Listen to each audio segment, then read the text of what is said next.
Welcome to the American Neighbor Project, your favorite new podcast.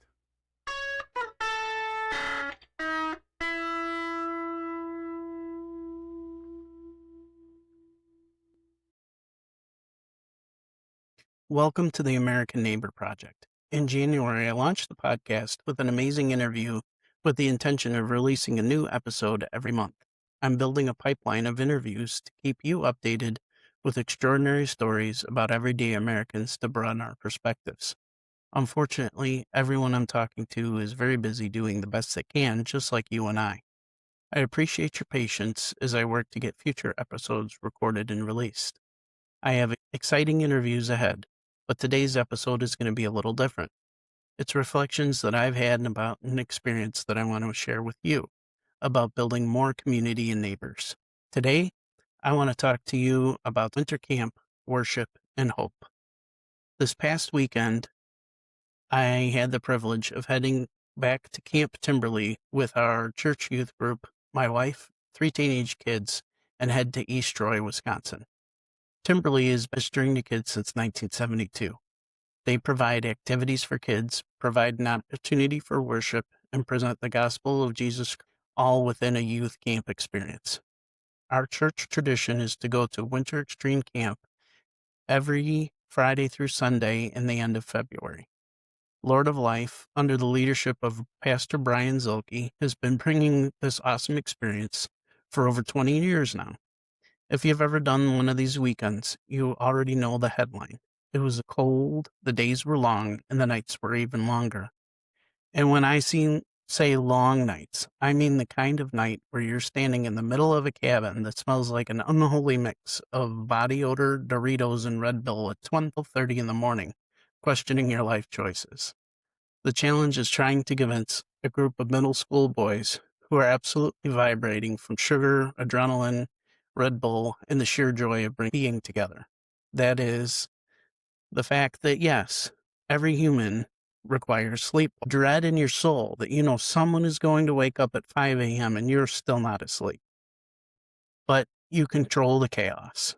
Even though doors are opening and slamming, giggles turn into screams, whispers that are somehow loud enough to hear back in Illinois, and random bursts of laughter that come out of nowhere in the dark. Somehow, inevitably, somebody asks for the snack that you know that they don't need. There's farts, burps, and other noises that you didn't know the human body could really even make. And yet, standing there in the middle of it, I find myself smiling more than once. Because underneath all this noise, underneath my own exhaustion, and underneath the how are they still awake moments, there's something deeply good that happens in spaces like this. The weekend begins on a Friday night.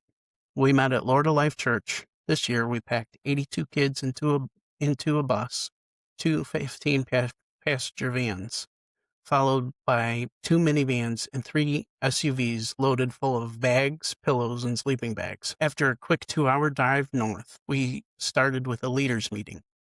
If you've been in youth ministry spaces before, you know that these meetings can feel rather mundane, like a checklist to go over the schedule, review the rules, and maybe a quick pep talk. This year was a little bit different. The director was new. He was from Australia, and his voice was fantastic. We gathered together, and he said something that I really appreciated. He framed up our role with clarity and purpose, and he didn't give us a long list of techniques, a 3-point plan, or even a script. He gave us something far simpler. He brought to us something that, as a father, I consider a core concept.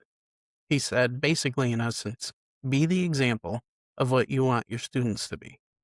That was the assignment. There was no hype them into worship. There was no pressure them into participation.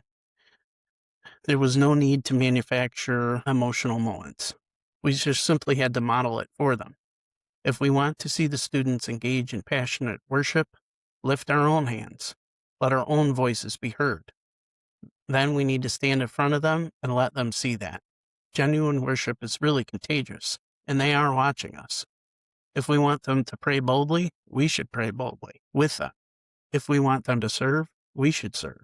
If we want their faith to be authentic, ours has to look authentic first. That message really landed with me in a fresh way this year. This wasn't my first time in Timberlake or even my second. It was actually my fourth trip. And every single time I come, the highlight ends up being the same. Seeing the kids engaged in worship and enjoying every minute of it is truly something special. For me, the most powerful moment of the weekend, it is not the games, it is not the sessions, it's not the zip line or the polar plunge or anything like that. It's really the worship. Specifically, watching my own kids step into genuine worship is truly something amazing to me. There's something that happens in that room when the music starts and the lights dim, and you look over, not as a leader, but as a parent, and I see my own kids with their hands raised in deep reverence and a connection on their faces. Not because I told them to or another leader told them to, and not because everybody else is doing it, because something real is happening in their heart right there in that moment.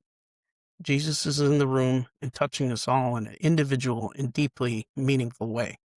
I wish I could really explain what it feels like, but it's hard to put into words. It's not really common, and it doesn't happen every time worship music starts. But when it does, I can feel it as I sing. It starts with the tingle on the back of my neck, like slight electricity, and suddenly the hair raises on my neck and my arms. An invisible energy surges through my whole body, down from my head into my back, through my arms and legs. It increases and decreases in waves with me. And sometimes I can feel it start to slowly fade. I pray, God, don't leave me. And the waves of this reassuring presence hit me again. It's deeply personal. And when I see the look on my kids' faces, I know what's happening to them in that moment, and it fills me with happiness and love for them. There is pride, yes, but it's deeper than pride. It's really a relief that I feel. Relief that they know the grace of Jesus. Relief that they're not just my children, but I know beyond a reasonable doubt that they are children of God and that they have chosen Him as well. There's gratitude, and in that quiet moment, I think, okay, everything's going to be fine.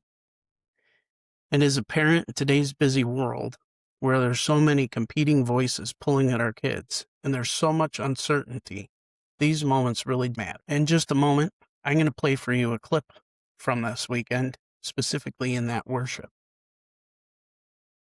You may understand the overwhelming sense that everything will be okay, too. You might not. The video really doesn't do it justice, but it's the best that I can do for you here. Before I do, I want to share something that's been growing on my mind. It's what I'm seeing in this generation. I've seen it growing in my own kids slowly over a number of years. There's a narrative out there that faith is fading with younger generations. You can hear it in the headlines, you hear it in conversations, and you see that there's data that men are leaving the church in droves. There's true concern. What is happening to faith in America? And look, I understand where all that comes from. But what I want to tell you is what I am seeing in my life, up close, in real life, and in my own home. Because from where I sit, many youth today are comfortable being publicly associated with faith more than we might think. I don't just mean showing up on a Sunday because their parents made them. I mean, these kids are choosing it, they're owning it, and they're leaning into it. In my own family, I see 3 teenage kids volunteering with Awana, that's a Bible club for preschool through 5th grade students. They're there not just because it looks good on a resume, but because they genuinely want to invest in younger kids. I see them choosing to attend Young Life Bible studies on a weekly basis, Tuesday nights with their friends, and that group is also growing over time. I see them waking up early, and if you have teenagers, you know how significant that is. Waking up early on a late start Thursday to participate in the Fellowship of Christian Athletes. It's a group at school. And recently, my daughter started something that I honestly couldn't believe until she actually did it. She began organizing a 7 a.m. Saturday morning Bible study at a local coffee shop with her friends. 7 a.m. on a Saturday. No parent required. She just went and did it. No adults pushing it. She got up. She left the house. She walked through the cold winter weather to the coffee shop to meet her friends who met her there, and they did it on their own. Just teenagers deciding that their faith mattered enough to give up sleep for it. This isn't really me bragging here, even though I'm incredibly proud of her. When I was at that age, there was no chance that I would have ever done anything like that. What I think we're experiencing is really something important.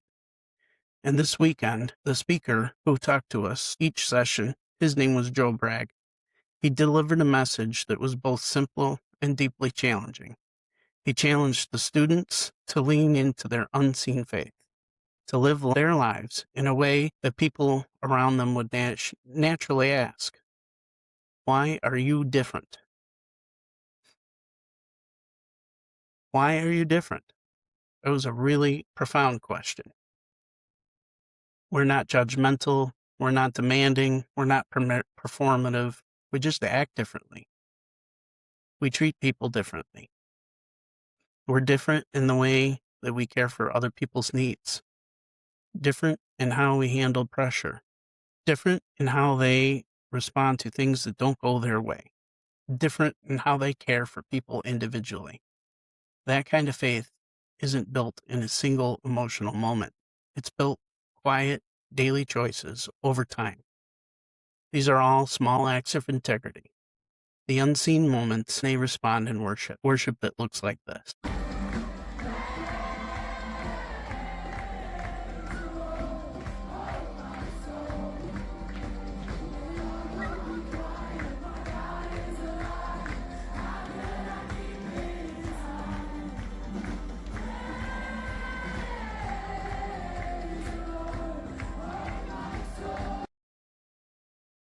After being there and present and seeing that, what is my biggest takeaway, you may ask?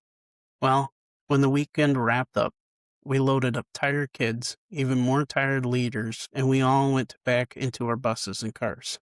I found myself sitting with one overwhelming thought. Everything is really going to be okay. Not because the challenges that we're facing aren't real. They are quite real. They feel bigger than the challenges my generation faced. Social media is a comparison that never turns off. Cultural noise is coming from every direction. There's academic pressure, identity pressure, performance pressure, and the country is really in the middle of a political nightmare. There's clowns on both sides that have taken over and act in ways that we know are unacceptable, but our kids are watching it every day. And that's really a lot. But what am I seeing? I'm not seeing people cowering in fear. I'm seeing kids growing in the church, in these cabins, and in these camps, in early morning Bible studies. This generation is not running away from their faith. They're running towards it. And in many cases, they're absolutely running. They're asking real questions. They're wrestling with honesty, and they're taking ownership for themselves. They're not just inheriting faith. They're making their faith personal. And that gives me real grounded hope. I'm not telling you about what my kids are doing here to brag. This is just my experience and my observations. It does make me proud, but that's really not my point. I'm telling you this because this is my experience. Hopefully you can see examples of this throughout the country as well. There's one thing this weekend that really was enforced for me. America doesn't need more conversations about faith. America needs more visible, lived out faith. Kids are watching. People are watching. They're not just listening, they're watching. They're watching how we handle stress, how we treat people. They're watching whether worship is real or just routine. The camp director's words are simple, and I believe deeply in going back to the basics in many instances. Be the example you want them to become. This is kids or the neighbors around you. If we want kids to be good citizens, show them how to be a good citizen. If we want kids to worship boldly yourself. If we want kids to serve, we serve. We want kids who take their faith seriously, then we have to show them what that really looks like and do it consistently over time. It's not easy to do all the time, but that is the truth. And here is why. This is not a one and done moment. It never has been. Faith formation is slow and it's repetitive. It's built through consistency and what sometimes feels like a very ordinary moment. But consistency is like compounding interest. Our kids notice more than you think. Kids notice our faith, our politics, and the way we treat our neighbors. Even if you are in the midst of a difficult relationship with your kid, they emulate us, whether we are doing well or not. We are their baseline, and they are watching. My hope is that what I saw this weekend continues to grow bigger than the couple hundred kids we saw growing in faith this weekend in Wisconsin. I hope it's happening at a national and a global level. I hope the next generation will continue to make their faith personal, engage deeply in the community that is around them and in the church, demonstrate God's grace for how they care for others, and live in ways that quietly make people ask, what is different about them?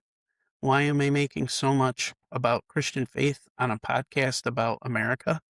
It's because faith fosters growth. We don't just build strong students. We build strong families. We build communities. And we build American neighbors. And after a cold, exhausting, happy weekend at Timberlea, I can honestly say I have more hope than I did when I arrived. The American Neighbor Project is grateful for every listener and guest on the show. Each conversation is intended to bring back real one-on-one conversations and to stir thoughts. Whether we agree with each other or not, it doesn't matter. I'm here to learn through conversation. I hope these interviews expand your way of thinking on different topics.